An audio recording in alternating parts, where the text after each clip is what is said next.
मेरे प्रिय आत्मा, अंतर की यात्रा पर चलने के पूर्व उस मार्ग से थोड़ा परिचित हो लेना जरूरी है जिस पर चलना पड़ता है। उन द्वारों को भी समझ लेना जरूरी है जिन्हें खटखटाना पड़ेगा। उन तालों को भी समझ लेना जरूरी है जिन्हें खोलना पड़ेगा। जो यात्री यात्रा पथ के संबंध में बिना जाने चल पड़े, उसके भटक जाने की ही ज्यादा संभावना है बजाय पहुंच जाने की। और बाहर के रास्ते तो दिखाई भी पड़ते हैं, भीतर का कोई रास्ता दिखाई भी नहीं पड़ता है। बाहर तो रास्तों के किनारे चिन्ह भी लगे हैं कि रास्ते कहां जाते हैं। भीतर के रास्ते पर न कोई चिन्ह है, न कोई माइलस्टोन है, न कोई प्रतीक है। अनचार्टर्ड, कोई नक्शा नहीं। शायद इसीलिए आदमी भीतर जितना भटकता है उतना बाहर नहीं भटकता है। आज की चर्चा में भीतर के रास्ते पर कुछ जरूरी बातों की पहचान कर लेना उचित है। सबसे पहली बात तो ये समझ लेना जरूरी है कि जो शरीर हमें दिखाई पड़ता है वो शरीर बहुत से शरीरों का सबसे ऊपर का हिस्सा है। इस शरीर के भीतर और भी शरीर हैं। ये शरीर ही अकेला शरीर नहीं। और जैसे ही हम भीतर यात्रा शुरू करते हैं और शरीरों के बीच में मार्ग में गुजरने और पार करने की जरूरत पड़ती है। स्वयं तक पहुंचने के पहले इस शरीर के बीच में और स्वयं के बीच में और भी शरीर हैं। इस शरीर के ठीक बाद जो पहला शरीर है, इस दिखाई पड़ने वाली देह, इस अन्नमय देह, इस फिजिकल बॉडी के ठीक पीछे जो शरीर है वो प्राण शरीर है, इथरिक बॉडी है। उस प्राण शरीर के संबंध में थोड़ी सी बातें जाननी जरूरी है, क्योंकि उसे पार करना होगा और बिना समझे किसी भी चीज को पार करना भटकाने का भी हो सकता है, खतरे का भी हो सकता है, नुकसान भी पहुंचा सकता है। इस शरीर के ठीक पीछे विद्युत की देह है, जिसे हम प्राण शरीर अब तक कहते रहे। उस शरीर के जुड़ने के कारण ही इस शरीर से हमारा संबंध है। इस शरीर के गिर जाने पर भी वो शरीर शेष रह जाता है। मृत्यु के बाद भी कुछ घंटों तक वो शरीर शेष होता है। वो शरीर वापस इस शरीर से जुड़ने के लिए आतुर होता है। इसलिए जिन कौमों ने उस शरीर के संबंध में ठीक से पहचान कर ली है, वे अपने मुर्दे को शीघ्र जला देते हैं, बचाते नहीं। मुर्दे को जला देने के पीछे प्राण शरीर के संबंध में कुछ गहरे अनुभव। जैसे ही शरीर जल जाता है, प्राण शरीर का आकर्षण शरीर के प्रति समाप्त हो जाता है। अन्यथा प्राण शरीर आत्मा को लेकर शरीर के आसपास, मृत शरीर के आसपास ही भटकेगा। भटकने की बहुत संभावना है। ये जो शरीर के पीछे प्राण शरीर है, ये शरीर बहुत अद्भुत है। और इसके पहले कि हमें विद्युत के संबंध में कुछ भी पता चला था, साधकों को इस शरीर के विद्युत में होने का पता चल गया। इसलिए हजारों वर्षों से साधक लकड़ी के तख्ते का उपयोग करता है, या शेर की खाल का उपयोग करता है, या मृग चर्म का उपयोग करता है। प्राण शरीर के निकट से गुजरने पर अगर शरीर से विद्युत के बाहर निकल जाने की संभावना हो तो नुकसान पहुंच सकता है, मृत्यु भी हो सकती है। ये अनुभव बहुत पहले ख्याल में आ गया। ये भी ख्याल में आ गया कि उस विद्युत शरीर के कारण ही स्त्री और पुरुष में फर्क है। ये जो ऊपर का शरीर में जो भेद दिखाई पड़ता है, ये भेद गौण है। असली भेद पुरुष और स्त्री के प्राण शरीर में। पुरुष का प्राण शरीर पॉजिटिव है, स्त्री का प्राण शरीर नेगेटिव है। पुरुष के शरीर की जो विद्युत है वो विधायक है, स्त्री के शरीर की जो विद्युत है वो नकारात्मक है, और यही उन दोनों के बीच आकर्षण का कारण है। लेकिन जैसे ही कोई व्यक्ति ध्यान में प्रविष्ट होना शुरू होता है, प्राण शरीर का जो आकर्षण है, प्राण शरीर की जो तीव्रता है, प्राण शरीर की जो विद्युत है, वो क्रमशः क्षीण होती चली जाती है और अंतर्मुखी होने लगती है। जिस दिन प्राण शरीर की विद्युत धारा अन्नमय शरीर की तरफ न बहकर अंतस के दूसरे शरीरों की तरफ बहने लगती है, उसी क्षण व्यक्ति न पुरुष रह जाता है न स्त्री। उसके चित्त में स्त्री पुरुष होने का कोई प्रश्न समाप्त हो जाता है।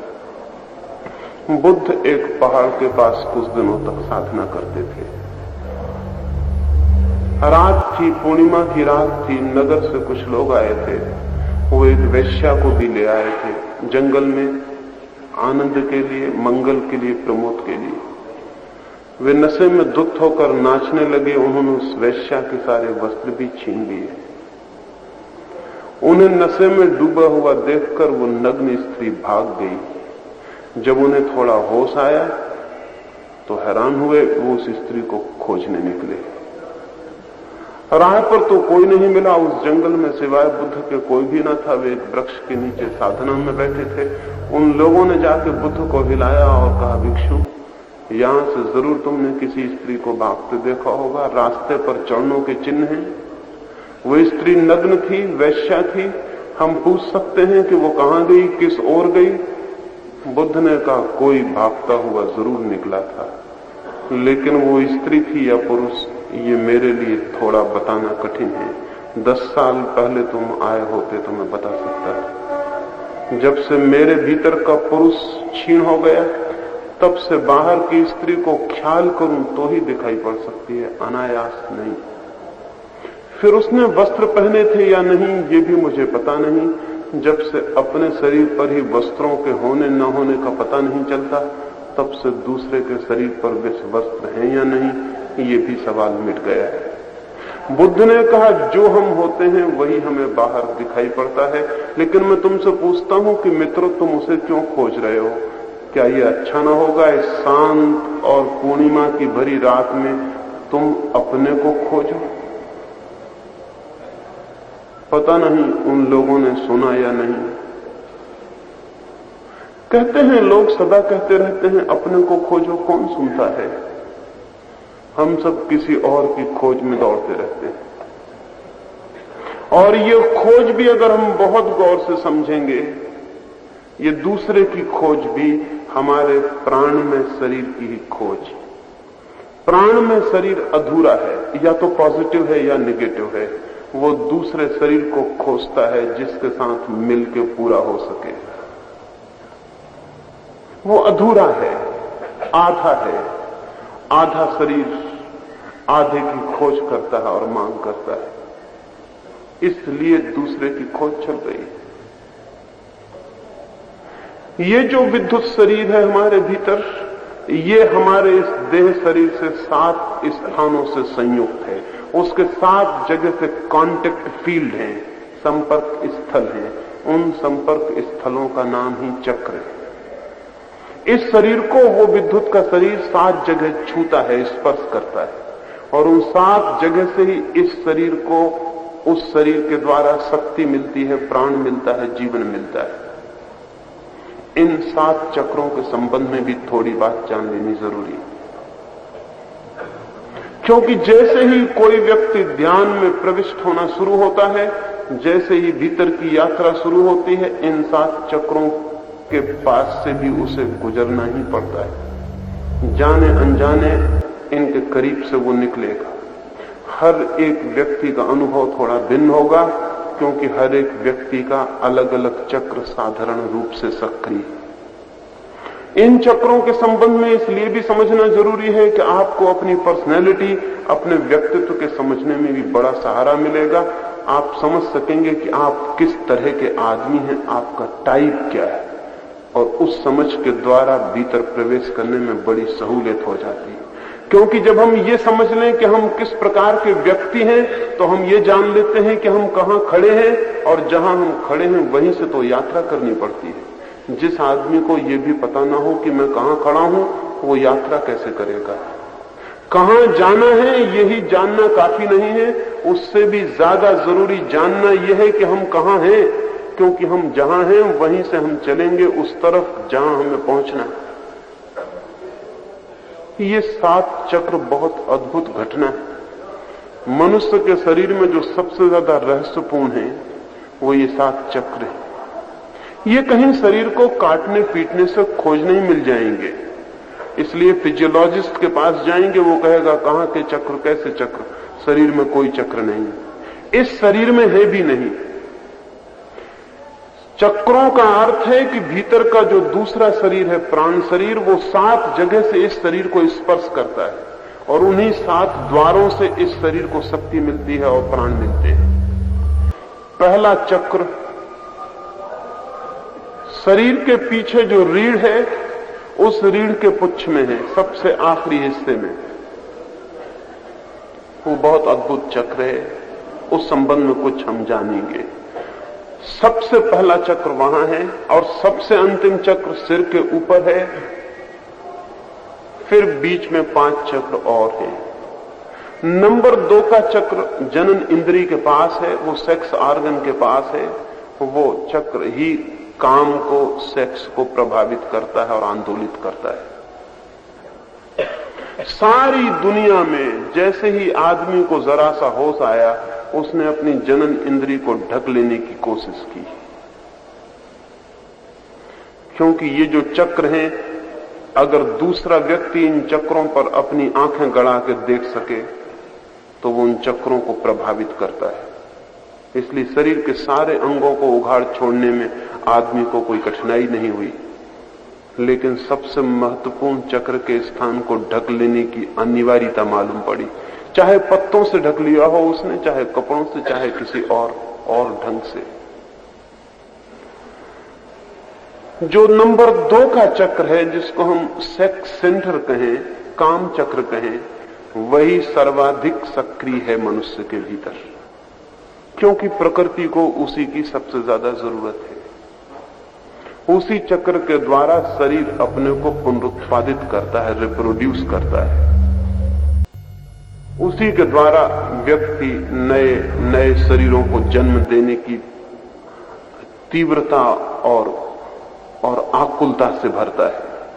जनन की सारी प्रक्रिया उसी चक्र के द्वारा चल रही है। और जो व्यक्ति उस चक्र के प्रभाव में है, या जिस व्यक्ति का वो चक्र सबसे ज्यादा सक्रिय है, उसके जीवन में सिवाय काम के, सिवाय वासना के और कुछ भी नहीं होता। वो चाहे धन कमाए, वो चाहे यश कमाए, चाहे वो बड़े पदों पर पहुंच जाए, लेकिन धन, यश और पद मूलतः उसकी काम वासना के तृप्ति के ही मार्ग होंगे, उपाय होंगे। उसके जीवन का लक्ष्य वहीं केंद्रित होगा। मैं एक बहुत बड़े उपन्यासकार, एक बहुत बड़े लेखक अनातोले फ्रांस का जीवन पढ़ रहा। अनातोले फ्रांस ने अपने जीवन के अंत में अपने एक मित्र ने ये पूछा कि तुम्हारे जीवन में सबसे महत्वपूर्ण क्या था? अनातोले फ्रांस ने कहा कि जो बात मैंने किसी को नहीं कही वो मैं तुम्हें कहता हूं। मेरे जीवन में सबसे ज्यादा महत्वपूर्ण काम वासना थी, सेक्स था।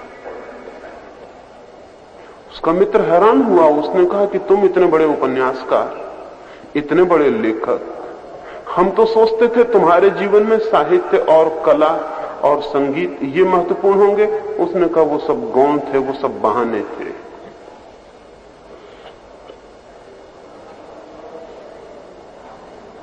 अगर हम अपने व्यक्तित्व के बाबत खोजबीन करना चाहते हैं तो हमें पहली खोजबीन ये करनी चाहिए, हमारे व्यक्तित्व का केंद्र क्या है, हम कहां जीते हैं। और हमारे व्यक्तित्व का जो केंद्र हो वो सूचना होगा इस बात की कि हमारे शरीर में कौन सा चक्र सर्वाधिक सक्रिय है और महत्वपूर्ण। और ये भी ध्यान रहे कि जो चक्र महत्वपूर्ण होगा हम उसी के माध्यम से पूरे जीवन को देखेंगे, पहचानेंगे, समझेंगे। हम कुछ और नहीं समझ सकेंगे। खजुराहो की मूर्तियां हैं। अमेरिका से एक बहुत बड़ा चित्रकार उन मूर्तियों को देखने आए। मेरे एक मित्र विंध्य प्रदेश में मंत्री थे, शिक्षा मंत्री थे। उनको खबर की थी केंद्रीय सरकार ने कि जाके उस अमेरिकी चित्रकार को खजुराहो की मूर्तियां दिखाएं। वो मित्र बहुत डरे हुए थे। वो डरे हुए थे कि इतनी नंगी मूर्तियां, इतनी अश्लील मूर्तियां, वो अमेरिकी चित्रकार देखकर हैरान होगा और क्या सोचेगा भारत की संस्कृति के लिए कि कैसे लोग हैं मंदिरों में ऐसी अश्लील मूर्तियां खोदी, ऐसे मैथुन चित्र बनाए हैं। वो बहुत घबराया हुआ, लेकिन कोई रास्ता नहीं था। ऊपर से खबर थी तो उन मित्र को, उस अमेरिकी चित्रकार को ले जाके खजुराहो जाना पड़ा। सारी मूर्तियां उन्होंने बहुत डरे डरे दिखलाई, बहुत भयभीत मन से कि कहीं वो पूछ ना ले कि ये मूर्तियां ही तुम्हारे भारत की संस्कृति हैं, ये तुम्हारे मंदिर हैं, तुम जो अपने को धार्मिक कहते हो। लेकिन वो तो चित्रकार मूर्तियों में ऐसा लीन हो गया कि उसने तो कुछ भी नहीं कहा। वो मित्र जरूर उसको बार बार कहते रहे कि ये हमारी भारतीय परंपरा के प्रतीक नहीं है, हमारी मूल धारा के प्रतीक नहीं है। कुछ गलत लोगों ने किसी गलत प्रभाव में इन मंदिरों को बना लिया है। बाहर निकल के उस मित्र ने कहा कि बहुत बहुत धन्यवाद, लेकिन उन मित्र को तो वही घबराहट थी। उससे कहा कि आप अमेरिका में जाके ऐसा मत कहना कि ऐसे अश्लील मूर्तियों वाले मंदिर हैं भारत में। उस आदमी ने कहा, अश्लील मूर्तियां? तुम कहते क्या हो? मुझे फिर से चल कर देखना पड़ेगा। मैंने इतनी सुंदर मूर्तियां कभी भी नहीं देखी, इतनी भव्य मूर्तियां नहीं देखी। उसने कहा, वापस चलो, क्योंकि तुम ज्यादा जानकार हो। जब तुम कहते हो मूर्तियां अश्लील थी तो मुझे फिर चलना पड़ेगा, क्योंकि अभी तो मैं जो देख कर आया हूं इससे भव्य मूर्तियां मैंने कभी भी नहीं देखी। हम वही देखते हैं जो हम देख सकते हैं। हम वही नहीं देखते हैं जो है, हम वही देखते हैं जो हम देख सकते हैं। समस्त दर्शन जीवन में हमारा प्रोजेक्शन है। जो हमारे भीतर होता है वही हमें बाहर दिखाई पड़ता है। एक कामुक व्यक्ति को सारा जगत काम से भरा हुआ दिखाई पड़ेगा। एक ईश्वर उपलब्ध व्यक्ति को सारा जगत ईश्वर से भरा हुआ दिखाई पड़ेगा।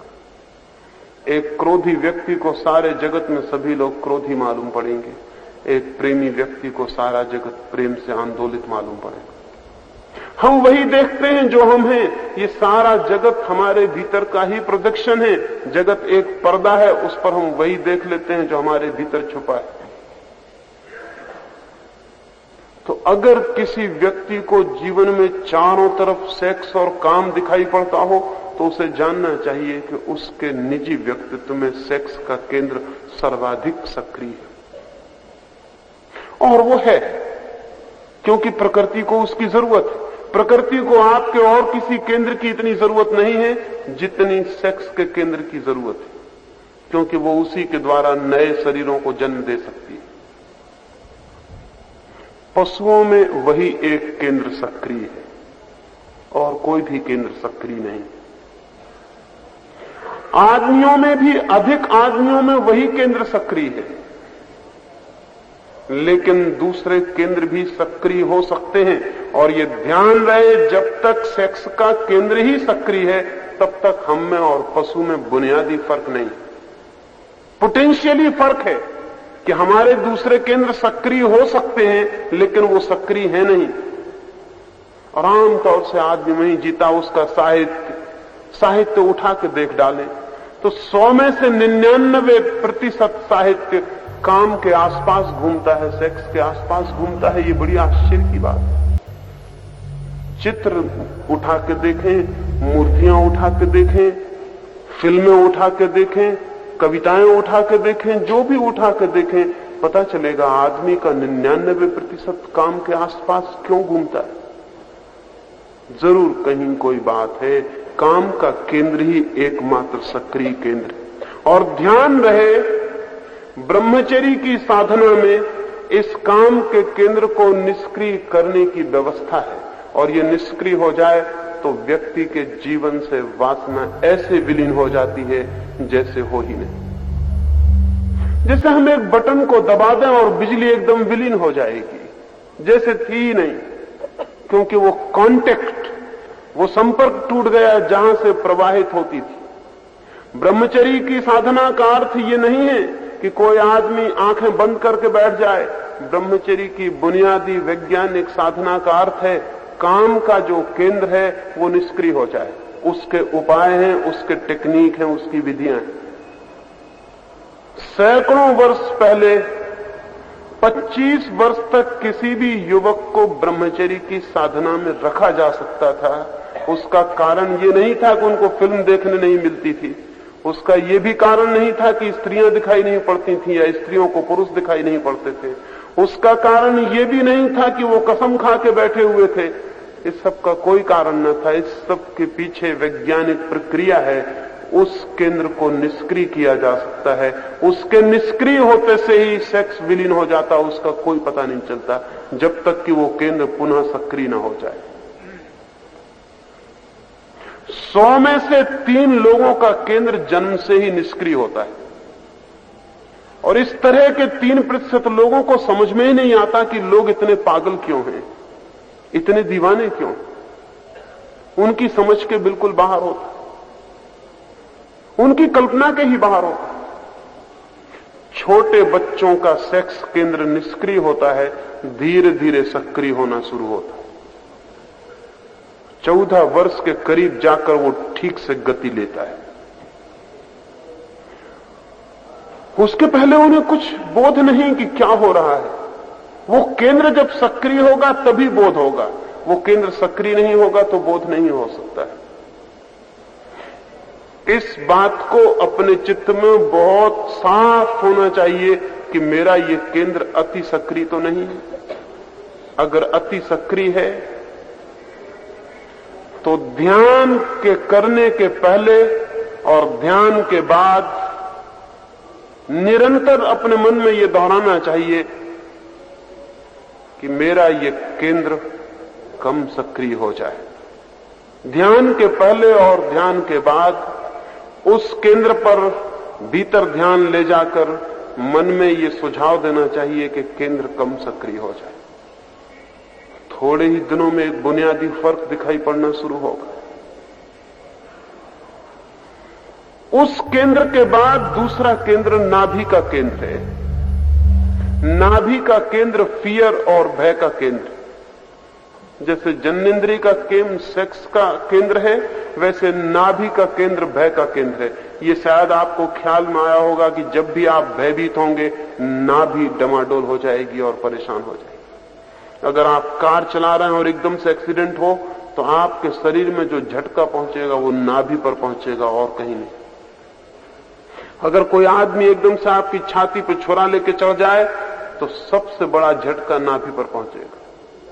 नाभि भय का केंद्र है। इसलिए बहुत भय की अवस्था में किसी का मलमूत्र भी छूट सकता है, उसके छूटने का और कोई कारण नहीं। नाभि इतनी सक्रिय हो जाती है कि पेट को खाली करना जरूरी हो जाता है, अन्यथा नाभि सक्रिय नहीं हो सकती। नाभि भय का केंद्र। जिन लोगों के भय का केंद्र बहुत सक्रिय है उनको थोड़ा नाभि पर ध्यान देना अत्यंत जरूरी है। इसलिए बहुत प्राचीन समय से जिन लोगों को युद्ध की शिक्षा दी जाती उनके नाभि केंद्र को ही सबल करने की कोशिश की जाती। भय वहीं पकड़ता है, भय और कहीं भी नहीं पकड़ता। कभी आपको भय खोपड़ी में नहीं पकड़ेगा। जब भी भय पकड़ेगा तब पेट में पकड़ेगा। और स्त्रियां ज्यादा भयभीत होती हैं, उसका कुल कारण इतना है, उसका कुल कारण इतना है कि स्त्री को पेट में गर्भ रखना पड़ता है और उसका नाभि केंद्र निरंतर निर्बल और कमजोर होता चला जाता है। स्त्री और पुरुष के बीच भय का और कोई भेद नहीं है। और इसलिए पश्चिम में जैसे जैसे स्त्रियां बच्चों को पैदा करने से इंकार कर रही हैं, उनका भय समाप्त होता चला जा रहा है। अगर स्त्रियां कुछ समय तक बच्चे देना बंद कर दें तो वे करीब करीब पुरुषों जैसी हालत में खड़ी हो जाएंगी। इसलिए दुनिया के जिन कौमों में भी स्त्रियां पुरुषों जैसी होने की कोशिश कर रही हैं, वहां वो मां बनने से इंकार करना शुरू कर देंगी, क्योंकि पुरुष नहीं बना जा सकता जब तक कि मां बनने की प्रक्रिया जारी है। क्योंकि वो जो मां बनने की स्थिति है वही सारे व्यक्तित्व को भय से भर देती है। वो जो नाभि केंद्र है वो भय का केंद्र है। जब आप भयभीत होंगे तब आपका पाचन एकदम खराब हो जाए, चिंतित होंगे पाचन खराब हो जाए। इसीलिए चिंता और भय के कारण दुनिया में आज बहुत भय है और बहुत चिंता है। अल्सर की बीमारी का और कोई कारण नहीं होता। जितना भयभीत और चिंतित आदमी होगा, पेट की सारी व्यवस्था धीरे धीरे विकृत और खराब होती चली जाएगी। ये ध्यान रखना जरूरी है कि अगर काम केंद्र सक्रिय हो तो आदमी जिस धर्म को जन्म देगा या जिस तरह के धर्म को मानेगा, वो धर्म किसी न किसी तरह सेक्सुअल आर्गी का धर्म होगा। सबसे प्राचीन धर्म के जो प्रतीक हैं वो जन्नेन्द्रिय के प्रतीक हैं, फैलिक, जैसे शंकर का शिवलिंग, या यूनान में या रोम में या मिस्र में जो प्राचीनतम, मेसोपोटामिया में, बेबीलोन में, सीरिया में या हड़प्पा मोहनजोदड़ो में जो सबसे प्राचीनतम जो मूर्तियां मिली हैं वे सब फैलिक, वे सब जन्नेन्द्रिय के ही प्रतीक। ऐसा प्रतीत होता है कि आज से कोई 20,000 वर्ष पहले जो भी दुनिया में सभ्यता थी वो चूंकि अभी जानवरों से बहुत आगे विकसित नहीं हुई थी, इसलिए भगवान का प्रतीक भी जन्नेन्द्रिय ही हो सकती थी। वही केंद्र सबसे ज्यादा सक्रिय था। उस केंद्र के बाद जैसे जैसे मनुष्य थोड़ा बलशाली हुआ और थोड़ा पार हुआ वासना के, और भी उसने कुछ सोचना शुरू किया, भगवान की जो प्रतिमा बननी शुरू हुई वो भयभीत करने वाले भगवान की थी। ओल्ड टेस्टामेंट में या पुराने भगवान के जो रूप हैं रुद्र के, वो सारे के सारे रूप घबराने वाले, डराने वाले रूप। ऐसा प्रतीत होता है कि मनुष्य का जो दूसरा केंद्र है भय का, उस भय के केंद्र ने भयभीत करने वाले भगवान को जन्म दिया है। वो जो मंदिरों में हाथ जोड़कर प्रार्थना करने वाला आदमी है, भगवान के चरणों में सिर रखने वाला आदमी है, जो कपता है और कहता है भगवान बचाओ, अगर वो थोड़ा भी ध्यान रखेगा तो उसे पता चलेगा कि उस प्रार्थना करने के क्षण में उसकी नाभि का केंद्र सबसे ज्यादा सक्रिय होगा। दुनिया जितनी शिक्षित होगी, जितना दुनिया में भय कम होगा, उतना ही पूजा और प्रार्थना करने वाले धर्म जमीन से अपने आप समाप्त होते चले जाएंगे, क्योंकि वे धर्म नाभि के केंद्र से विकसित होते हैं। अगर नाभि का केंद्र मजबूत हुआ तो वो विलीन हो जाएगा। मंदिरों में पुरुषों की बजाय स्त्रियां ज्यादा दिखाई पड़ती हैं, उसका कोई और कारण नहीं है, उनका नाभि का केंद्र पुरुषों से ज्यादा अच्छी है। जहां एक पुरुष होगा वहां कम से कम 4 स्त्रियां मंदिर में होंगी। सारे मंदिर स्त्रियां चलाती, सारे साधु संतों को स्त्रियां चलाती। भय वाला भगवान उन्हें अपील करता है, उन्हें सार्थक मालूम पड़ता है। इस पर ध्यान देना जरूरी है कि जो आदमी भी जीवन में बहुत भयभीत हो, उसे ध्यान के साथ नाभि के केंद्र पर थोड़े प्रयोग करने जरूरी होते हैं। उस केंद्र को मजबूत करने के सुझाव देने जरूरी होते हैं। और ये बड़े मजे की बात है कि ये केंद्र चूंकि प्राणों के केंद्र हैं, विद्युत के केंद्र हैं, ये मात्र सुझाव से परिवर्तित हो जाते हैं। इनके लिए कुछ और करना नहीं पड़ता। उसके बाद तीसरा केंद्र हृदय का केंद्र है, वो राग का केंद्र है, मोह का केंद्र है, लगाव का केंद्र है।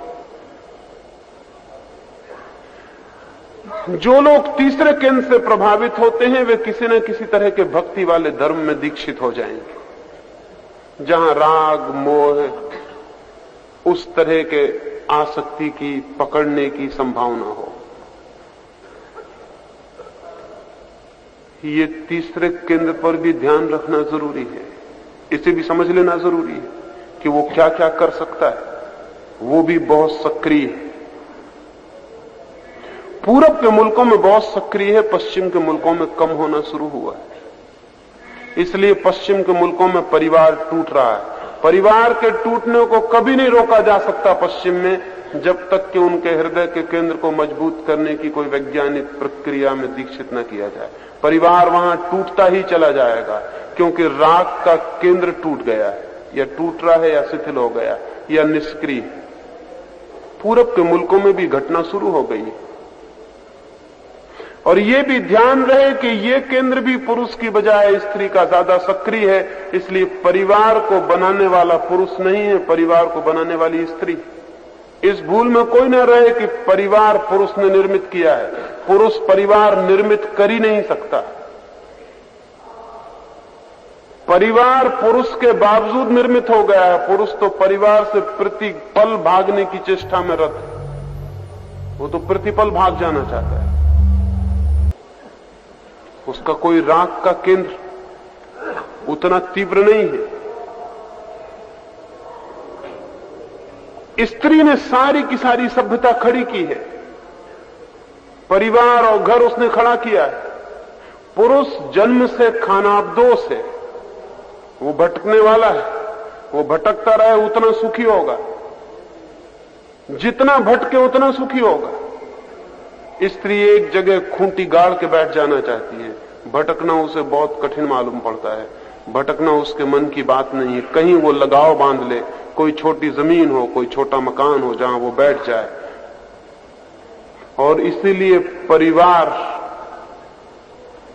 कैसा ही परिवार हो, पुरुष उसमें कभी भी केंद्र नहीं है। वो उसकी परिधि पर घूमता रहता है, उसकी परिधि स्त्री बन जाती। वो जो केंद्र है राग का, उस केंद्र पर भी विचार करना समझना जरूरी है कि मेरे व्यक्तित्व में वो बहुत महत्वपूर्ण है या नहीं। अभी मैं सिर्फ समझा रहा हूं कि ये केंद्र क्या काम करते हैं, फिर हम आगे उसकी बात को सोच सकते हैं कि उनसे और क्या काम लिया जा सकता है। उस केंद्र के बाद कंठ का केंद्र है। ये केंद्र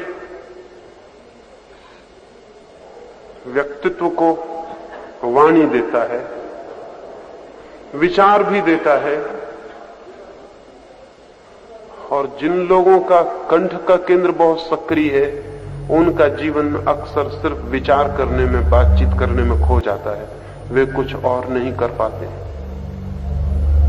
मौन की साधना इस कंठ के केंद्र को निष्क्रिय करने की साधना है। उसके बाद कल जो मैंने ध्यान करने के लिए कहा था, दोनों आंखों के बीच वो छठवां केंद्र है, वो आज्ञा चक्र है। वो बहुत महत्वपूर्ण चक्र है। उस चक्र के द्वारा ही व्यक्ति अपने व्यक्तित्व को रूपांतरित करता है या रूपांतरित कर सकता है। लेकिन हमारे आज्ञा चक्र भी बहुत क्षीण है। हम अपने को कोई आज्ञा ही नहीं दे सकते हैं। अगर एक आदमी रात को तय करता है कि कल सुबह 4 बजे उठूंगा, सुबह 4 बजे पाता है कि वो खुद ही कह रहा है कि आज रहने दें, बहुत सर्दी है, फिर कल देखेंगे। सुबह उठ के पछताता है और कहता है कि मैंने तय किया था कि 4 बजे उठना है, फिर ये क्या हो गया। आज कसम खाता हूं कि आज जरूर उठूंगा, अब भूलूंगा नहीं। 4 बजे फिर रात, और फिर वो अपने को कहता है कि नहीं, आज जाने दो, फिर कल देखेंगे। सुबह फिर पछताता है। बात क्या है? एक आदमी एक वचन देता है और पूरा नहीं करता। एक आदमी तय करता है ये करूंगा और नहीं कर पाता है। इस सब के पीछे कारण क्या है? इस सब के पीछे एक ही कारण है, वो जो आज्ञा चक्र है, संकल्प का जो विल का केंद्र है, वो विल का केंद्र हमारा एकदम शिथिल है या ना के बराबर। वो जो मैंने कल कहा कि ध्यान करते वक्त दोनों आंखों के मध्य में ध्यान होना चाहिए, वहां ध्यान होने से आप जो भी करेंगे वो मजबूती से और गहराई से भीतर प्रविष्ट होगा। ध्यान वहां रहेगा तो जितनी तीव्रता से आप जो भी करना चाहते हैं वो कर सकेंगे। या आपने ख्याल किया होगा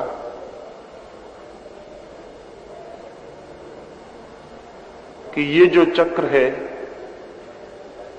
जब भी आपको निर्णय करना पड़े, कोई डिसीजन लेना पड़े, तो आपके सबसे ज्यादा भार आपकी दोनों आंखों के बीच में पड़ेगा। जब भी आपको कोई निर्णय करना पड़े, कोई निर्णय लेना पड़े कि मैं क्या करूं, तो मस्तिष्क पर उस जगह भार पड़ेगा जहां मैं कह रहा हूं दोनों आंखों के बीच में। क्योंकि वहीं डिसीजन लिए जाते हैं, वहीं आज्ञाएं ली जाती हैं, वहीं संकल्प किए जाते हैं। और जो व्यक्ति वहां संकल्प लेने में समर्थ हो जाता है, उसके संकल्प पूरे होने शुरू हो जाते हैं। वो जो वहां निर्णय करता है, वो निर्णय पूरे होने शुरू हो जाते हैं। वो जो वहां चाहता है अपने व्यक्तित्व में, वो फर्क होने शुरू हो जाते हैं। ये बड़े आश्चर्य की बात है कि हमारे व्यक्तित्व को बदलने के लिए बहुत काम करने का उतना सवाल नहीं है जितना संकल्प करने का सवाल है। संकल्प सूत्र है व्यक्तित्व को बदलने का, काम नहीं। लेकिन संकल्प होना चाहिए पूर्ण, और पूर्ण संकल्प शरीर के और किसी कोने पर नहीं लिया जाता। पूर्ण संकल्प आज्ञा चक्र में लिया जाता है। इसलिए समस्त ध्यान की प्रक्रियाएं आज्ञा चक्र के पास ही घूमती हैं, केंद्रित होती हैं, क्योंकि ध्यान वहीं से गहरा प्रविष्ट हो सकता है और अंतस में जा सकता है।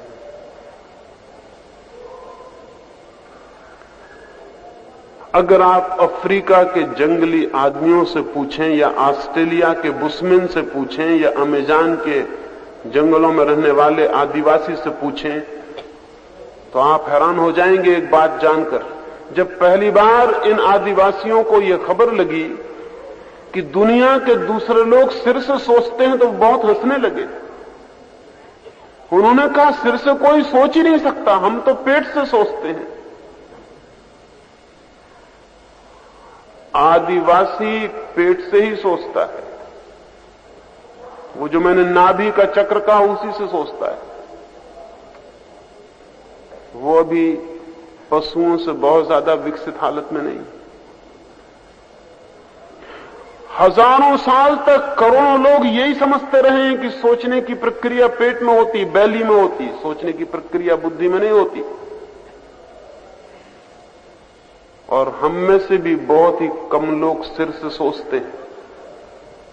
जितने भी विश्वास करने वाले लोग हैं वो पेट से सोचते हैं, वो कभी सिर से नहीं सोचते, क्योंकि विश्वास करने के लिए सोचना ही नहीं पड़ता है।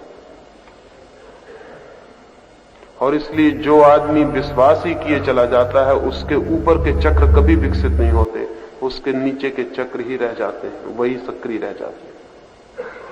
इसलिए मैं निरंतर विरोध करता हूं कि किसी पर श्रद्धा मत करना, किसी पर विश्वास मत करना, क्योंकि जब तक कोई स्वयं सोचना शुरू ना करे, उसके सोचने के अपने चक्र सक्रिय नहीं होंगे। और अपने चक्र सक्रिय न हो तो व्यक्ति करीब करीब हवा में भटकता हुआ एक पत्ते की भांति रह जाता। उसके पास ना अपनी कोई विल है, ना अपना कोई संकल्प है, ना अपनी कोई दृढ़ स्थिति है। उसके पास अपना कुछ भी नहीं है, वो किसी के पीछे चल रहा है। दुनिया के नेता आदमी को जितना नुकसान पहुंचाते हैं उतना और कोई नहीं पहुंचाता, क्योंकि दुनिया के सब नेता ऑर्डर्स देते हैं और आपसे कहते हैं आपको सिर्फ स्वीकार करना है। दुनिया के गुरु आज्ञाएं देते हैं और लोगों से कहते हैं आपको स्वीकार करना है। आपका अपने आज्ञा का चक्र कभी विकसित नहीं हो पाता। दुनिया में जो इतनी मनुष्य जाति दीनहीन दिखाई पड़ती है, इस दीनहीनता में सबसे बड़ा कारण यह है कि हम मनुष्य जाति को आज्ञाएं देते हैं, उसकी अपनी आज्ञा की क्षमता को विकसित नहीं होने देते। छोटे से बच्चे को हम आज्ञाएं देना शुरू करते हैं, ये करो और ये मत करो। हम कभी इसकी फिक्र नहीं करते कि उसकी अपनी चिंतना, अपना डिसीजन, अपना निर्णय विकसित हो सके। उस बच्चे का आज्ञा चक्र कभी भी विकसित नहीं हो पाता, वो अधूरे ही रह जाता है। और अगर आज्ञा चक्र विकसित न हो तो आदमी का व्यक्तित्व ही विकसित नहीं हो पाता है। बच्चों को हम समझाते हैं ऐसे बनो, लेकिन हम ये भूल ही जाते हैं वे बच्चे वैसे कभी नहीं बनेंगे। वे बन सकते हैं, लेकिन उनके बन सकने के लिए उनके चक्रों पर ध्यान देना पड़ेगा जिनसे व्यक्तित्व निर्मित होता है। जो माँ बाप जानते हैं, जो शिक्षक जानते हैं, वो बच्चे के मस्तिष्क के आज्ञा चक्र पर पूरा श्रम करेंगे। ये शिक्षा बहुत अधूरी और बहुत बेमानी है, क्योंकि इस शिक्षा में मनुष्य के बुनियादी सूत्रों के संबंध में कोई चिंतन नहीं है, कोई विचार नहीं। अगर हम बच्चों की यूनिवर्सिटी तक आते आते उनके आज्ञा चक्र को, उनके संकल्प को विकसित कर सके, हम सारी दुनिया को बदल देंगे। एक नई दुनिया और एक नया आदमी पैदा हो जाए। एक आदमी जिसमें बल है, एक आदमी जो सोचता है वैसा करता है, वैसा कर सकता है, एक आदमी जिसमें साहस, एक आदमी जिसमें की हिम्मत, जिसमें करेज। लेकिन वो हम में हो नहीं सकता, क्योंकि जिस चक्र से वो सारी चीजें आती हैं वो चक्र ही हमारा सोया रह जाता है। गुरजीएफ था यूनान में एक अद्भुत आदमी। कुछ वर्षों पहले उसकी मृत्यु हुई। वो एक छोटा सा प्रयोग अपने साधकों को कराता था। उस प्रयोग का नाम था स्टॉप एक्सरसाइज। एक छोटा सा प्रयोग वो अपने साधकों से कहता था, रुक जाओ। हम यहां बैठे हैं, गुरजीएफ अगर अपना प्रयोग कराता तो वो ये कहता था कि जब मैं कहूं स्टॉप, रुक जाओ, तो जो जहां जैसा है वैसा ही रुक जाए। अगर बोलने के लिए मुंह खोला है तो फिर बंद मत करना, मुंह खुला ही रह जाए। अगर चलने के लिए पैर उठाया तो फिर हिलाना मत, पैर वहीं रह जाए, चाहे गिरो चाहे मरो।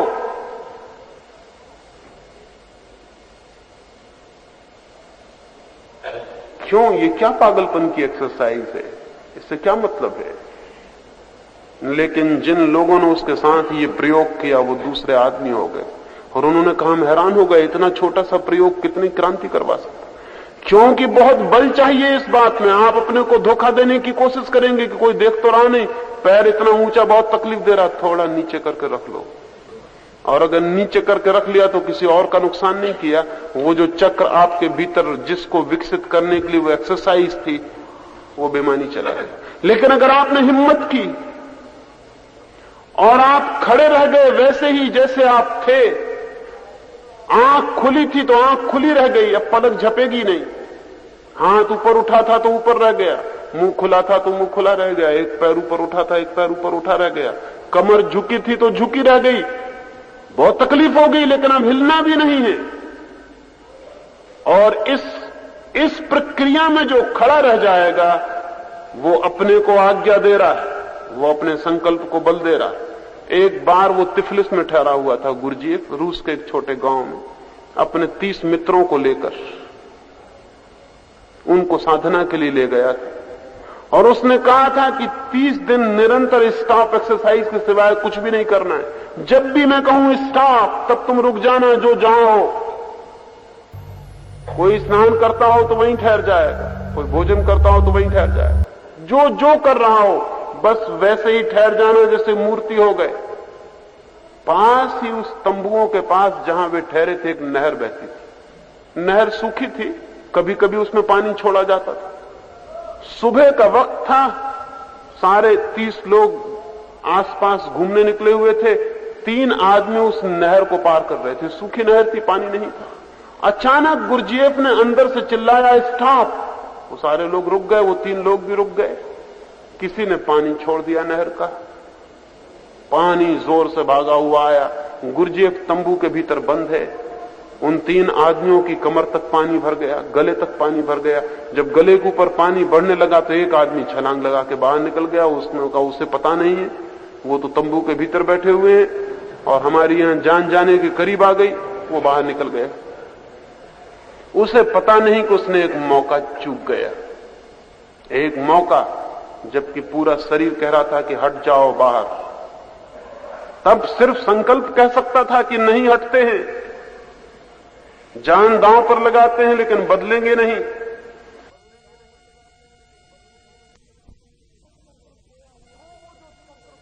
तो वो जो चक्र सोया हुआ है सक्रिय हो जाता है, एक शॉक, एक धक्का, और वो चल पड़ता है।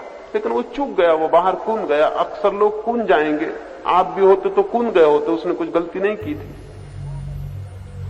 2 व्यक्ति रह गए, फिर इसके बाद मुंह तक पानी आ गया, और जब नाक तक पानी आया तो दूसरे ने भी सोचा कि अब खतरा है, वो भी छलांग लगा के बाहर हो गए।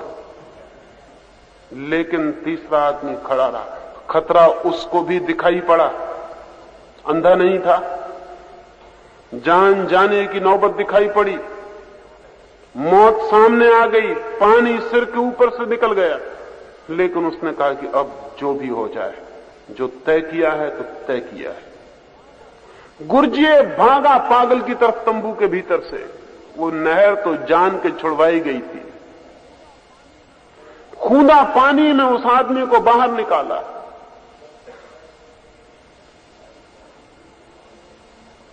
वो आदमी दूसरा आदमी हो गया। गुरजीएफ ने कहा कि एक मौका मिला था, 2 साथी तेरे चूक गए। इस दबाव में, इतने तेज दबाव में कि मौत सामने आ गई, लेकिन संकल्प नहीं बदला, तो फिर और कब चलेगा वो चक्र? वो चल पड़ा, वो आदमी दूसरा हो गया। अब ये आदमी जो चाहेगा हो जाएगा। ये अपने विचार को कह दे कि रुक जाओ, तो फिर विचार चल नहीं सकते भीतर। ये आदमी कह दे कि सांस रुक जाओ, तो फिर सांस एक बार आगे नहीं चल सकती। यह आदमी कह दे कि मैं इसी वक्त मरता हूं, तो आप पाएंगे कि वो आदमी मर गया। ये आदमी अब जो चाहेगा अपने लिए हो जाएगा। दक्षिण में एक बहुत बड़े संगीतज्ञ का जन्मदिन मनाया जाता था, कोई 300 वर्ष पहले की बात। बहुत बड़े बड़े मित्र थे उसके, बहुत बड़े बड़े शिष्य थे, बड़े राजा महाराजा थे। उन सब ने मिलकर उसका आयोजन किया था। उसकी 60वीं वर्षगांठ मनाई जाती थी। उसके हजारों शिष्य अपनी अपनी भेंटें लेकर आए थे। एक गरीब फकीर भी उसका शिष्य था, जो सड़कों पर तंबूरा बजा के भीख मांगता था। उसके पास तो कुछ भी नहीं था। आधी रात बीत गई, सारी भेंटें देकर लोग जा चुके, तब वो भिखारी द्वार पर आया और उसने द्वारपालों से कहा, मुझे भीतर जाने दें, अपने गुरु को मैं भी कुछ भेंट देना चाहता हूं। लेकिन उसके हाथ खाली थे, कपड़े फटे थे। उस द्वारपाल ने कहा, तुम्हारे पास कुछ दिखाई नहीं पड़ता? उसने कहा, मैं तो हूं। द्वारपाल ने कहा, कोई पागल है, जाने दो, चले जाओ, ठीक है। वो भीतर गया। सारे लोग विदा होने के करीब हैं। सारा भवन भेंट की चीजों से सजा है, करोड़ों रुपए की भेंट आई है। तब उस भिखारी ने जाके गुरु के चरणों में सिर रखा और उसने कहा कि मैं भी एक भेंट लाया हूं, क्या आप स्वीकार करेंगे? गुरु ने भी देखा, उसके हाथ खाली हैं और कुछ भी नहीं। उसने कहा, लेकिन भेंट कोई दिखाई नहीं पड़ती। उसने कहा, मैं जो हूं। वो हाथ जोड़ के खड़ा हुआ। उसने कहा कि परमात्मा, मेरे पास तो देने को कुछ नहीं, मेरी उम्र मेरे गुरु को मिल जाए। उसने ये कहा और उसकी सांस खत्म हो गई। वो वहीं मरा हुआ गिर पड़ा। ये आदमी में क्या रहा होगा? इसने कहा कि मेरी उम्र। कितनी बार आपने नहीं कहा है लोगों से कि मेरी उम्र आपको मिल जाए? वो नहीं मिलेगी। आप भी जानते हैं, दूसरा भी जानता है। लेकिन आज्ञा चक्र उपलब्ध हो जाए तो कभी भूल के ऐसी बात मत कहना किसी से। लोग कहते हैं कि संत पुरुष किसी के संबंध में कोई बुरी बात नहीं कहते। उसका कोई कारण ये नहीं है कि संत पुरुष बुरी बात नहीं कह सकते। बुरी बात कह सकते हैं, लेकिन कहना खतरनाक साबित हो सकता है। उतने संकल्प से निकली बात सार्थक हो सकती है। उतने संकल्प से दिया गया विचार बहुत सजीव हो जाता है। उसमें एक ऊर्जा और एक शक्ति मिल जाती है। हम कहते हैं लोगों से कि मन शांत नहीं होता, बहुत बैठते हैं, बहुत ये करते हैं, मन तो अशांत रहता है, चंचल रहता है। रहेगा, क्योंकि आपको पता ही नहीं कि इसको कहा जा सकता है रुक जाओ, और इसे रुकना पड़े। लेकिन रुक जाओ में कोई बल तो चाहिए। जीसस के बाबत मैंने सुना है। जीसस और उनके 2 मित्र एक झील पर एक नाव में सवार। जोर का तूफान आ गया और जीसस सो रहे हैं एक कोने में। उनके मित्रों ने आके हिलाते हैं कि नाव डूबने के करीब है, खतरा है, उठिए, और आप सो रहे हैं। जीसस कहते हैं कि मैं तो अभी थोड़ा सो लूं, रात भर का थका हूं, खतरा है तो तुम जूझो। लेकिन नाव डूबने के करीब होने लगी, अब डूबी, अब डूबी। वो मित्र फिर आए, उन्होंने बड़ा क्रोध भी आया कि हम मर रहे हैं, डूब रहे हैं, और यह आदमी सो रहा है। जाके जीसस को उठाया। जीसस ने कहा जाओ और झील को कह दो कि शांत हो जाओ। उन्होंने कहा पागल हो गए हो, झील किसी की मानती? जीसस ने कहा अगर तुम्हारे भीतर की झील तुम्हारी मानती हो तो बाहर की झील भी मान सकती, लेकिन अपने भीतर की झील पर ही कोई भरोसा नहीं, कोई विश्वास नहीं, तो बाहर की झील से क्या कहेंगे? कहानी बड़ी मधुर है। जीसस झील के पास गए और कहा कि चुप हो जा, शांत हो जा। और कहानी कहती झील शांत हो गई, वो तूफान खो गया। बाहर की झील हुई हो या न हुई हो ये सवाल नहीं है, लेकिन भीतर के झील के बाबत मैं भी आपको यह आश्वासन दिलाता हूं कि अगर एक बार कहने का बल आ जाए और भीतर कोई मुड़ के कह दे कि बस, तो भीतर सन्नाटा छा जाता है जिससे कोई तूफान नहीं, कभी था ही नहीं। लेकिन हम रोते धोते चिल्लाते हैं, बहुत सामायिक करते हैं, प्रार्थना करते हैं, नमोकार पढ़ते हैं, न मालूम क्या क्या करते हैं, कुछ होता नहीं, होगा भी नहीं। क्योंकि हो सकता है एक चक्र के सक्रिय होने से, विल संकल्प के सक्रिय होने से, वो तो नहीं है, वो नहीं है। फिर हम कहते हैं वो सब थोथा पड़ जाता है, वो कहीं जाता ही नहीं। जो भी हम चाहते हैं वो सिवाय इस चक्र के और कहीं से भीतर प्रवेश नहीं कर सकता है। इसलिए ध्यान में उस चक्र पर जोर से नजर रखनी। और ये बड़े रहस्य की बात है कि जितनी गहरी उस पर नजर हो उतनी ही शीघ्रता से वो सक्रिय हो जाता है। चक्रों को सक्रिय करने का उपाय उन पर अटेंशन, उन पर ध्यान देना है। जिस चक्र पर ध्यान जाएगा वही चक्र सक्रिय हो जाएगा।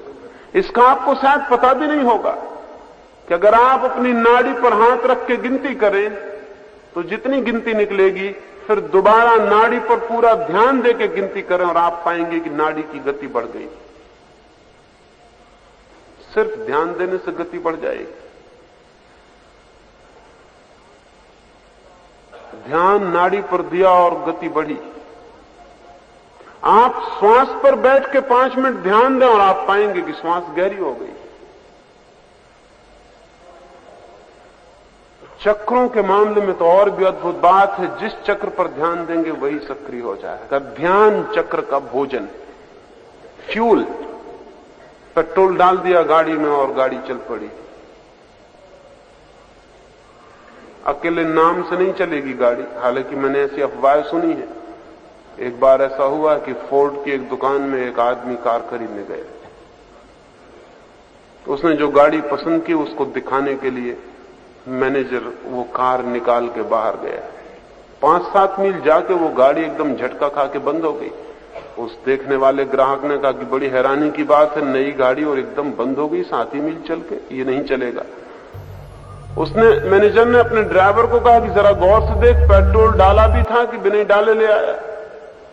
उस ड्राइवर ने कहा पेट्रोल तो डालना भूल ही गए, नई गाड़ी है, पेट्रोल तो बिल्कुल है ही नहीं, कभी डाल ही नहीं गया। वो ग्राहक हैरान हुआ, उसने कहा फिर 7 मील कैसे आई? उस मैनेजर ने कहा इतना तो फोर्ड के नाम से चल जाती, लेकिन गाड़ी वाड़ी चल जाती होगी, नाम नाम लेने से चक्र नहीं चलने वाला। वहां कुछ करना पड़ेगा, उसको फ्यूल देने की जरूरत है, और फ्यूल एक ही है। चेतना के जगत में, कॉन्शसनेस के जगत में ध्यान एकमात्र भोजन है, एकमात्र शक्ति। इसलिए मैंने कहा कि वो मैं कौन हूं का तीव्र स्मरण करते समय ध्यान होना चाहिए आज्ञा चक्र पर, और आप अनुभव करेंगे। और 15 मिनट आज हम प्रयोग करेंगे, उसके पहले आप अपने सिर पर हाथ रख के थोड़ा देख लेना, और 15 मिनट के बाद हाथ रख के देखना, आप पाएंगे कि उतनी जगह, थोड़ी सी जगह गर्म हो गई है, बाकी हिस्सा गर्म नहीं। वो जब भीतर कुछ चलता है तो बाहर तक गर्मी आ जाती है।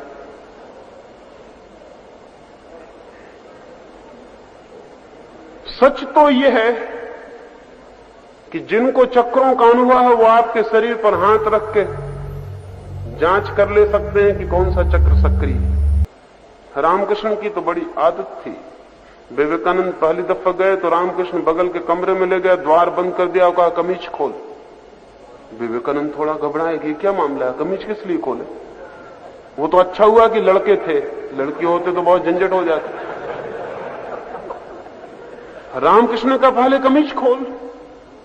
विवेकानंद ने कमीज खोली, रामकृष्ण ने छाती पर हाथ रखा और कहा ठीक है, हो जाएगा। अब विवेकानंद बाद में उनसे बहुत पूछने लगे कि क्या हो जाएगा, क्या देखा आपने।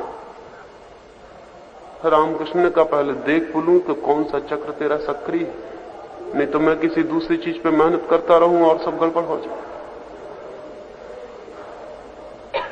इस बात की पूरी संभावना है। संभावना क्या, सरल ही बात है, क्योंकि उन चक्रों के जैसे ही वे सक्रिय होते हैं शरीर पर अलग बिंदु, अलग अर्थ, अलग ऊष्मा, अलग गर्मी लेना शुरू कर देते हैं। आपने बुद्ध की, महावीर की मूर्तियों पर सिर के ऊपर बड़े बड़े बाल के गुच्छे देखे होंगे। वो बाल के गुच्छे नहीं है, वो अंतिम चक्र का प्रतीक है, सिर्फ कि वो चक्र सक्रिय हो गया। वो चक्र सक्रिय हो गया, उसका प्रतीक है वो सिर्फ। बाल वो नहीं है। बुद्ध और महावीर की दाढ़ी मूछी आपने नहीं देखी होंगी कि दाढ़ी मूछ दिखाई पड़ती हो, वो नहीं है। वो सिर पे भी बाल नहीं है, वो सिर्फ प्रतीक है। और अगर गिनती करेंगे तो आपको पता चलेगा कि वो गिनती 1000 है। वो जितने खांचे बने हुए हैं सिर के ऊपर, वो 1000 जो अंतिम चक्र है उसके 1000 आरों और पखरियों के प्रतीक हैं और कुछ भी नहीं। वो अंतिम चक्र है सिर के ऊपर के हिस्से में। और जिस आदमी के सिर पर वो चक्र सक्रिय हो जाए उसके सिर पर हाथ रख के आप कह सकते हैं वो चक्र सक्रिय हो गया, क्योंकि उतना हिस्सा थोड़ा सा ऊपर उठ जाएगा, सारी खोपड़ी से अलग हो जाएगा, थोड़ा सा हिस्सा ऊपर उठ जाएगा। वो अंतिम चक्र ब्रह्म चक्र है। आज्ञा चक्र के बाद वो है, और आज्ञा चक्र से ही उसमें प्रवेश मिलता है। वो चक्र सक्रिय हो जाए तो व्यक्ति इस शरीर से दूसरे शरीर को बिल्कुल पृथक करने में समर्थ हो जाता है। तब उसे ज्ञात होता है कि मैं ये शरीर नहीं, मैं कुछ और हूं। ये 7 चक्र हैं। इनकी मैंने बात क्यों की? इनकी मैंने इसलिए बात की ताकि आपको ख्याल में आ सके कि आपका केंद्रीय चक्र कौन सा है। एक आपको समझ बूझ पूर्वक ध्यान कर लेना चाहिए, और जो आपका केंद्रीय चक्र हो उससे ऊपर के चक्रों में बढ़ने की कोशिश शुरू करनी चाहिए। और आज्ञा चक्र पर सर्वाधिक जोर देने की जरूरत है, क्योंकि उसके बिना आध्यात्मिक साधना में कोई गति नहीं हो सकती। ये ध्यान रहे कि नाभि के नीचे के चक्र सिर्फ नाभि के नीचे ही नहीं है, नीचे के चक्र भी हैं, नीचे चक्र भी। नाभि के ऊपर के चक्र सिर्फ ऊपर ही नहीं है शरीर में, व्यक्तित्व के ऊपर के विकास के भी चक्र। जो चक्र जितने ऊपर है वो उतने ही ऊपरी विकास का सबूत है।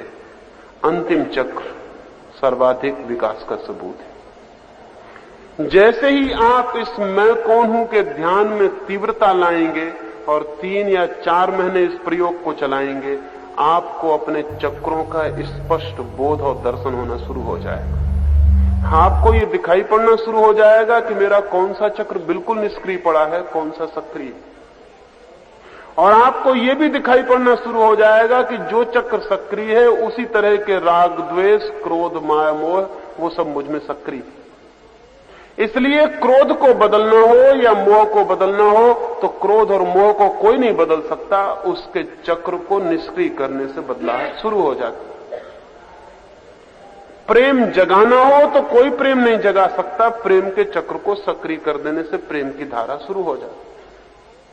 संकल्प पैदा करना हो तो संकल्प कोई पैदा नहीं कर सकता सीधा, चाहे वो कितना ही तय करे कि मैं अंधेरे में नहीं डरूंगा, मैं दुश्मन से नहीं डरूंगा, लेकिन इससे कुछ नहीं होता। वो दुश्मन से डरेगा ही, अंधेरे में डरेगा ही।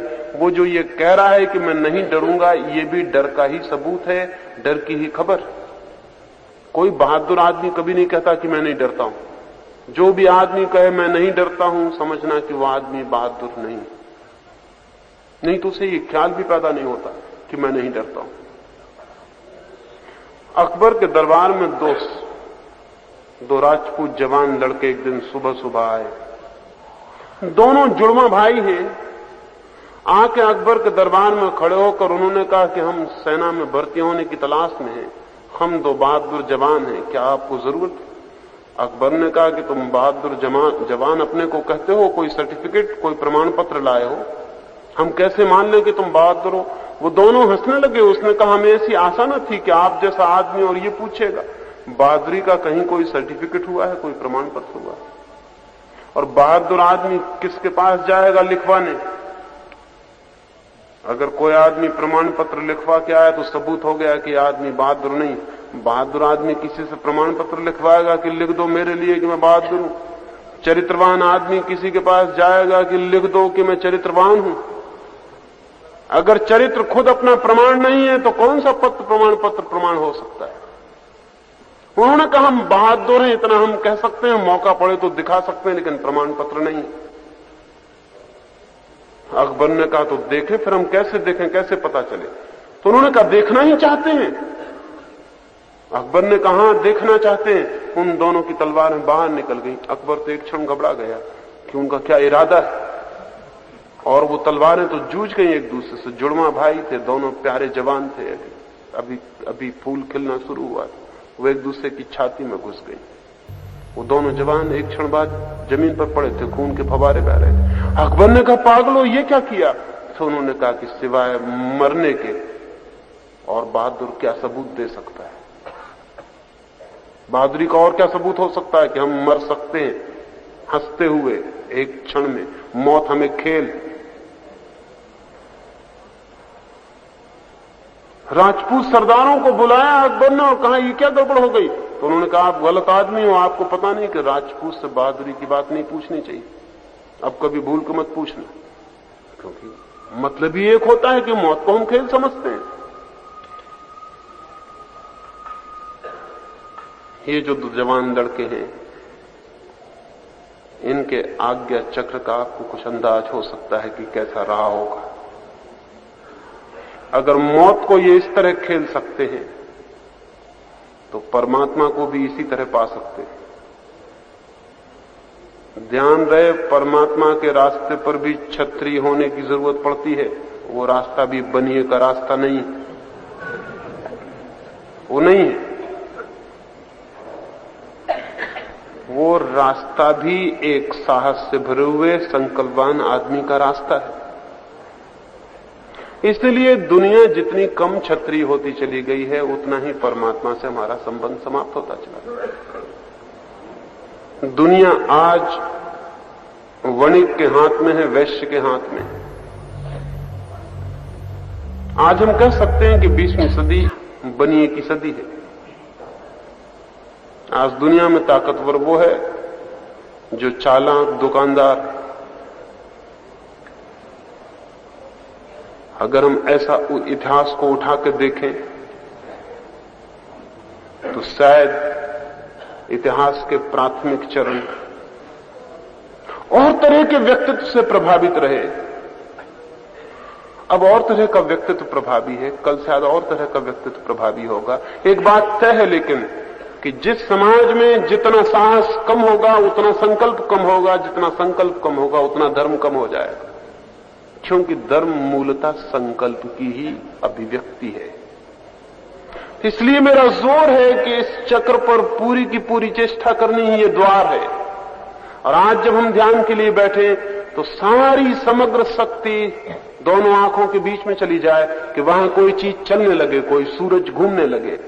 और जब पूरे तरह ध्यान वहां होगा तो आप कुछ ही दिन में अनुभव कर सकते हैं, आज भी अनुभव कर सकते हैं कि जैसे एक छोटा सूरज वहां घूमना शुरू हो गया, उसकी गर्मी भी पूरे मस्तिष्क को छानी शुरू हो जाएगी। एक छोटा सा सूरज तेजी से घूम रहा है, जैसे कभी हाथ के संद में से सूरज को देखा हो घूमते हुए, वैसा छोटा सूरज वहां घूमता हुआ मालूम पड़ेगा। और जैसी जैसी साधना गहरी होगी वो सूरज बड़ा होता चला जाएगा। जैसे जैसे वो बड़ा होगा वैसे वैसे आपके व्यक्तित्व में दिखाई पड़ने लगेगा कि जो आप कल तक नहीं थे वो होना शुरू हो गए। व्यक्तित्व में एक बल आया, एक रीढ़ पैदा हो गई, पैर मजबूत हो गए हैं, संकल्प बली हो गया। इसी संकल्प के सहारे, इसी संकल्प के द्वार से मनुष्य परमात्मा के मंदिर में प्रविष्ट होता है। उस मंदिर के संबंध में शेष बातें कल हम करेंगे। अब हम ध्यान के लिए बैठेंगे और ध्यान रहे कि सिर्फ बैठ जाना काफी नहीं है, ये भी ध्यान रहे कि धीरे धीरे दोहराना भी पर्याप्त नहीं है, और ये भी ध्यान रहे कि इतने लोग जहां मौजूद हैं, अगर ये सारे लोग साथ मेहनत करते हैं तो आप अकेले मेहनत नहीं कर रहे हैं, इन सारे लोगों की मेहनत का भी आपको फायदा मिलता है। वो मैं कल आपको कहूंगा कि कैसे ये फायदा उपलब्ध हो जाता है। जहां अगर 2000 लोग बैठकर ध्यान कर रहे हो तो 2000 लोगों का विचार का संकल्प एक हवा पैदा करता है, एक साइकिक एटमॉस्फेयर पैदा करता है। एक विचार की तरंगें यहां दौड़नी शुरू हो जाती जो आपके मस्तिष्क को भी छुएंगी और स्पर्श करेंगी। विचार आपके भीतर ही नहीं चलता है, उसकी खबरें, उसकी लहरें आपके चारों तरफ फैलनी शुरू हो जाती। लेकिन हिंदुस्तान में कभी भी सामूहिक प्रार्थना विकसित नहीं हुई, और हिंदुस्तान के धर्मों में एक बुनियादी कमियों में से एक कमी कही जा सकती कि हिंदुस्तान के धर्मों ने कोई सामूहिक प्रार्थना विकसित नहीं की। सामूहिक ध्यान का अद्भुत अर्थ है, जो एक व्यक्ति अकेले में नहीं कर पाएगा वो सारे लोगों के साथ आसानी से संभव हो सकता है। इसलिए इस मौके को ऐसे मत खो देना कि ठीक है बैठे, अकेले भी आप बैठेंगे अपने घर में, लेकिन ये मौका बहुत अद्भुत है। 2000 लोग भी आपके साथ हैं। आपको पता नहीं कि अगर आप अकेले दौड़ रहे हो तो ये दौड़ना एक बात है, और 2000 लोग साथ दौड़ रहे हो, उनके हाथ आपको छू रहे हो, उनके पैर आपको छू रहे हो, उनकी आवाजें आपको सुनाई पड़ रही हो, तो ये बात दूसरी। मैंने तो यहां तक सुना है कि मिलिट्री के जनरल्स पुल पर से गुजरते वक्त सैनिकों को एक साथ पैर गिराने की मनाही कर देते, क्योंकि अगर पैर एक साथ गिर रहे हो तो पुल के गिर जाने का डर है। रिदम तोड़वा देते हैं कि तोड़ दो रिदम, पैर अलग अलग गिरने चाहिए। अब अगर 1000 आदमी गुजर रहे हो, पैर एक साथ गिर रहे हैं, तो 1000 आदमियों के पैर के गिरने की जो लय पैदा होती, जो ध्वनि पैदा होती, जो तरंगें पैदा होती, वो ब्रिज को तोड़ सकती है। शायद आपको ये पता ना हो, इस बात की संभावना है कि एक तंबूरा रखा हो और अगर 10 तंबूरे वहां बजाए जाएं एक लय में, तो जो तंबूरा नहीं बज रहा है उसके तार हिलने शुरू हो जाते हैं और वही ध्वनि देने लगते हैं जो कि 10 तंबूरे दे रहे हैं। इस बात की संभावना है। अगर यहां 2000 लोग बैठे हैं और एक संकल्प कर रहे हैं और एक ध्यान कर रहे हैं, तो इनके बीच में एक आदमी जो धीरे धीरे कर रहा है, उसकी हृदय की गति भी तीव्र हो जाती, उसका संकल्प भी बलपूर्वक हो जाता, उसके चित्त पर भी चोट लगने लगती, चारों तरफ की हवाओं की, चारों तरफ की तरंगों की। उसकी बात मैं कल करूंगा कि वो कैसे संभव हो जाता। लेकिन अगर बल से हम करें, पूरी शक्ति से हम करें, तो नहीं होने का कोई कारण नहीं। कल मैंने समझाया था, 2 मिनट आपको समझा दूं, हो सकता है कुछ नए मित्र हों। सबसे पहले तो रीढ़ को सीधा करके बैठ जाना है, हाथ की 5 उंगलियां दूसरी 5 उंगलियों के बीच में डाल देना है और हाथ को अपनी गोद में रख लेना है। मुट्ठियां बंद कर लेनी है, 10 उंगलियां उलझा के, क्योंकि जितने जोर से आप पूछेंगे अपने भीतर, मुट्ठियां उतनी ही जोर से बनती चली जाएंगी। वो सबूत होंगी कि भीतर आप कितनी तेजी से पूछ रहे हैं। रीढ़ को सीधा कर लेना है, फिर आंख बंद कर लेनी, और आंख बंद कर लेने के बाद ओंठ बंद कर लेने हैं। जबान ऊपर तालू से सट जाएगी, ओंठ बिल्कुल बंद हो जाएंगे, और फिर पूरी शक्ति से भीतर अपने से पूछना है, मैं कौन हूं?